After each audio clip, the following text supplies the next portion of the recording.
What's going on, folks? Welcome to Kick Weekly with Tim Wheaton, the Kickboxing and Muay Thai podcast breaking down all the latest fights and news in the world of kickboxing and Muay Thai. I appreciate you being here as we are coming off a monumentally important weekend. We had a huge one championship showdown between Rodtang and Superlek, and of course it's filled with judging controversies, fandoms going wild, and all sorts of different exciting stuff in quite an exciting fight as well. It's already got more than 3 million views on YouTube, not including the live viewer numbers. So it is an absolutely awesome fight. It was a really exciting one. And let's break it down round by round. Let's talk about the judging controversy. Let's talk about fandoms and everything else going on here. So let's get into it. Superlek versus Rodtang.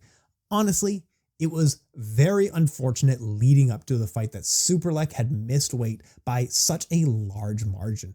5 pounds is significant. 1 or 1.5 pounds over, that would usually mean they tried and failed to make weight, whereas 5 pounds is like they didn't even try. Not the coolest thing to do in the biggest fight of one's life. Did it make a difference in the fight? Yeah, probably. You didn't have to be drained leading up to the fight and came in 5 pounds heavier than your opponent. I think that's certainly a factor to consider when you look at how this fight played out.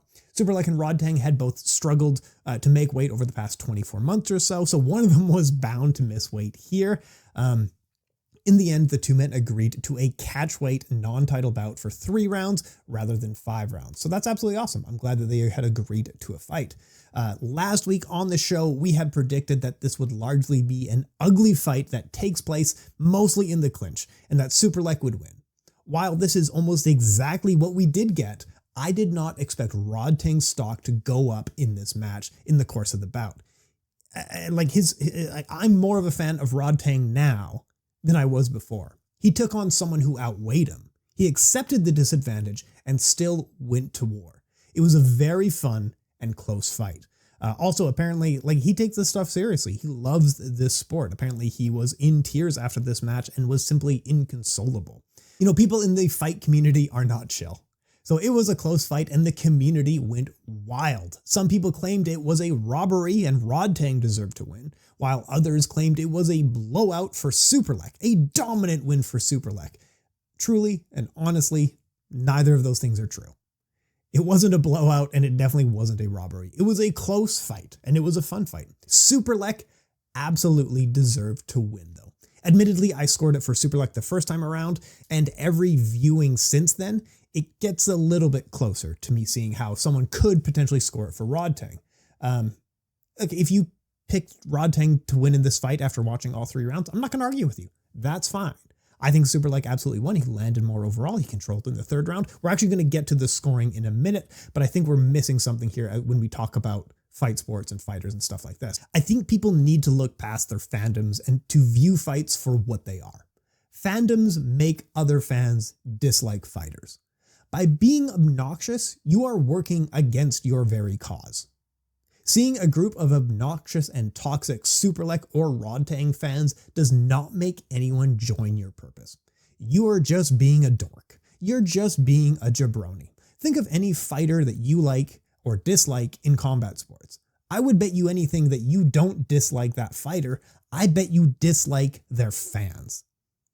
Think of some of the most hardcore fandoms that we've seen in combat sports history, whether it's back in the day like a Vitor Belfort or a BJ Penn or a Badr Hari or whatever it might be. Those fighters are pretty cool and do some neato things in the ring, but their fandoms make you want to dislike that fighter. So honestly, if you are a major Superlek fan or you are a major Rodtang fan, calm down. Just take a second. Get rid of your fandom ideas because the fight itself was a major success. Think about the condition combat sports outside of the big show has been like internationally for the past decade. Outside of the UFC, there's some headlines here and there, but not like it was during the Pride and K1 era, or not like it was even during Strikeforce and Affliction. Essentially outside of the big show, there's not much going on. Yet here we are, a weekend that included the UFC, one championship, Bellator, and some other stuff. One championship headlined with some 135-pound fighters who didn't speak English. And this weekend was completely dominated and won by one championship. They took all of the headlines. And thus far, like I was talking about, the fight itself has been viewed more than 3 million times in just a few days. 5 days, 3 million views, not including the live viewers. For comparison, the Sugar Sean O'Malley knockout from last month in the UFC is at 9 million views. Superlek and Rodtang have done a third of that in just 5 days. Think about how significant this is. The Sugar Sean O'Malley knockout was one of the biggest moments of this year in the UFC. And one championship is over here with a Muay Thai fight, 2 fighters who don't speak English, 135 pounds, and they're right there with them. They're doing a great job.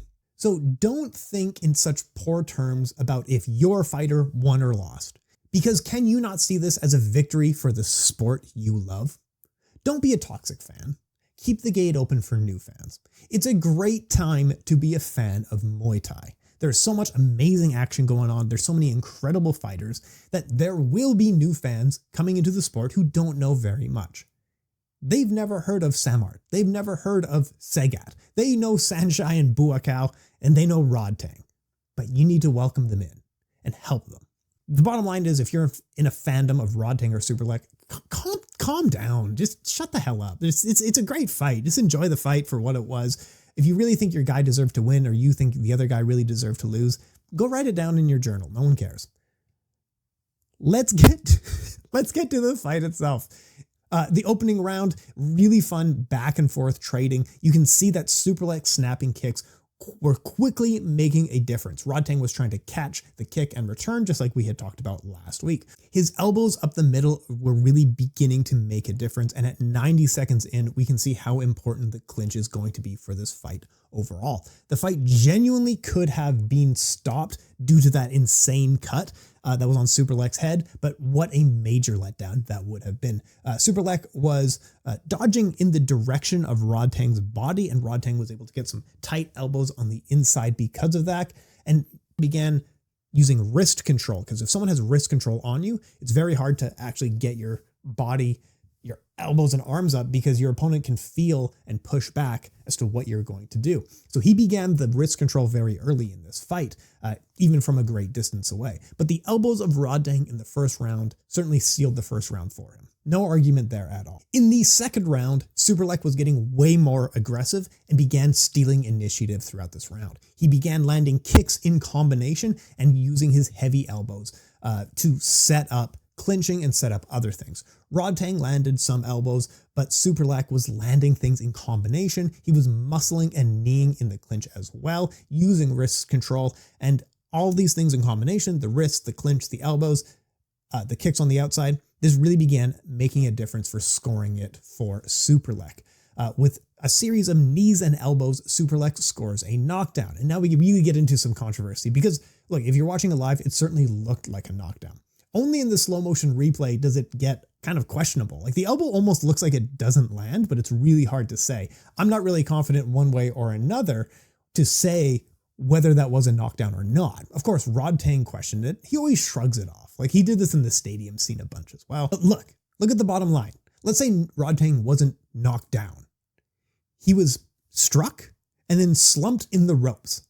If he wasn't knocked down, then what was he doing slumped in the ropes? Do you know what I'm getting at here? Have you ever been conscious and slumped away in the ropes in a fight? You know, he got hit and then fell away into the ropes. Okay, so that's fine. So let's say it's not a knockdown then. I think Rodtang fans are missing a point here. Let's say that the same sequence still happens and it's not a knockdown. Round 2 still goes in the direction of Superlek. Even without a knockdown, he won that round, especially considering that sequence landed. That was a pretty hard sequence. After that point, Superlek continued to control the round. Round 3 is where it's a split for fans. Almost everyone agrees on round 1 and round 2, but round 3 is where things start getting absolutely wild. Superlek is dodging, landing, and controlling in the clinch. Rodtang has some good moments. He is landing great elbows, but overall, Superlek landed more. I think some people don't know, none of us really know one's judging because they haven't made it overly public in the last little while here, but I can tell you that all strikes are judged equally. So a leg kick isn't less important than a strike to the head, is what I'm getting at here. Knees in the clinch are scored evenly as elbows to the head. It's only looking at damage that the strike overall did. So yeah, Rodtang probably did land more to the head, but that's not scored higher than knees to the body. If you think Rodtang's elbows were more effective than Superlek's strikes to the body and to the leg, that's okay. I'm not going to argue with you. I think ultimately Superlek showed over the course of 3 rounds that he was the better fighter. I am more confident in that now. Of course, then we get into the peripherals of like the weight cut, all this stuff, how much that played a part. I mean, now Rodtang is apparently injured, blah, blah, blah. And there's lots of different things that you can point to. I think in a rematch, Superlek would still win the fight and probably win the fight even more dominantly. By the 2nd and 3rd round, he seemed to be figuring things out, where Rodtang seemed to be fading away and was having less luck. So Rodtang was still throwing a lot of the same things that he was throwing in the 1st round, and it wasn't working, whereas Superlek was constantly evolving and changing his strategy to figure out what works. When something didn't work, he would stop doing it, and then he'd find something that does work, and he'd keep doing that, whereas Rodtang was staying on the same strategy. But, I mean, Superlek has the kickboxing title, Rodtang still has the Muay Thai title. I know one championship wants to, because you got to strike while the iron is hot. Right now, Superlek and Rodtang are capturing headlines, so they want to do a rematch. I get it. I would prefer to see Rodtang versus Takeru. It's a blockbuster fight. It's, it is organizational champion versus organizational champion. It is sport champion versus sport champion. It would be top of a generation versus another top of the generation. It would be an incredibly important and exciting fight, but I understand why one championship for their pocketbook is looking a little more closely at Superlek versus Rodtang too. I mean, you got everybody from like Joe Rogan and all these other people talking about it here. Strike while the iron is hot. I understand it, but I would prefer the Takeru versus Rodtang fight personally. Aside from the main event, the One Friday Fights 34 live from Lumpini Stadium was pretty awesome. The Sexan fight was absolutely awesome. The Muay Thai fight was absolutely awesome. That was amazing. Just an incredible fight. The Prajanchai kickboxing bout, absolutely surreal. There was tons of fun stuff on this card. If you put the One Friday Fights on from the very first card and watch all the way through to the end, you're not going to be disappointed. I think every fight brought something exciting to the table. But if you just want to watch Superlek versus Rodtang and you haven't yet seen it, what are you doing listening to me? Go listen, go watch the fight and come back. Why you listen to me for 25 minutes if you haven't seen the fight? Grow up. Upcoming this weekend is a One Fight Night 14. This is going to be headlined by an interim atomweight MMA world title featuring Stamp Fairtex and Ham Seo Hee. Stamp is tangentially related to Strike Sport as she came up through the Muay Thai scene. Ham Seo Hee is a veteran MMA fighter who has captured world titles in every single organization that she has competed in. Ham Seo Hee has a much better... Look, Ham Seo Hee is a better MMA fighter. And I would confidently say that if I was confident that she was still in her prime. I genuinely don't know if she's still in her prime, where she was 4 or 5 years ago, or even before that. It's possible that she aged up quite a bit in that amount of time. But yeah, we'll see. Well, I'll be watching. It's an exciting fight. Also, the strawweight Muay Thai world title will be on the line in a champion versus champion bout, as Alicia Helen Rodriguez will look to become a 2-division champion in one championship as she faces the towering Swedish champion Smila Sundell. You also have an atomweight submission grappling world championship, strawweight special rules bout between Zhang Jingnan, who is the MMA champion, will have a boxing fight against a Muay Thai fighter. This is against Nat Drunzak. Lightweight Muay Thai with Dmitry Menshikov will meet Rung Roi. That'll be a really fun fight. You also have Asa Tenpao will face Rambolek. Come on, that's such a good fight right there. That's going to be such a good one. I definitely recommend checking that one out. It's going to be a ton of fun. Also this weekend, we are getting into the RWS Finals live from Raja Damnern Stadium. This is booked for Saturday, September the 30th. Check out the website and all that sort of stuff to try to find your local time. It should be live on DAZN in any country. It will be free on YouTube if you are in Thailand. Now, this has the final in the lightweight division, which is 135 pounds. This is going to be Lamnam Moonlek fighting Samingdat for the final for 3 million baht. Also will be the final of the female bantamweight division at 118 pounds. This is going to be Somrat Sami fighting Nong Prajin Luksai Kongden. And we also have the final of the super lightweight division, which is 140 pounds. The veteran Kapitan, he's going to be taking on Nung Lan Lek Jitmuangnong. It's going to be a very exciting fight up and down the card. Make sure to check out the finals of the RWS. Let's get to the news, as we had a few bout announcements in the last little while.